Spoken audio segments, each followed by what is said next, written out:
सातारा बीड लोकसभा मतदारसंघातील भाजपच्या उमेदवार पंकजा मुंडे यांच्या प्रचारार्थ खासदार उदयनराजे भोसले हे साताऱ्यातून हेलिकॉप्टरने बीडला रवाना झाले. छत्रपती शिवाजी महाराजांनी सर्वांसाठी आयुष्य वेचलं. कशासाठी तर माणसातली माणुसकी पण शिल्लक राहिली पाहिजे यासाठीच. मी आज या सभेला निघालोय, अशी प्रतिक्रिया खासदार उदयनराजे भोसले यांनी दिली. अशाच वेगवान घडामोडींसाठी पाहत रहा वेगवान सातारा.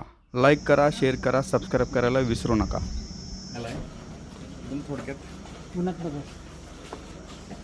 जाऊ का नको? जाऊ ना. हो, जायलाच पाहिजे. आपण मला एक तुम्हाला सांगतो,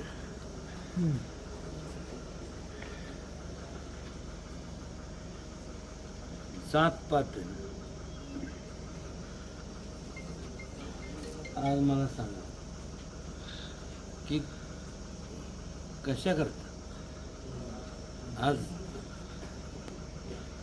त्यांनी संपूर्ण महाराजांनी संपूर्ण आयुष्य वेचलं. कशा करता वेचलं की माणूस राहायला पाहिजे. त्यासाठी मी चाललो. ओके.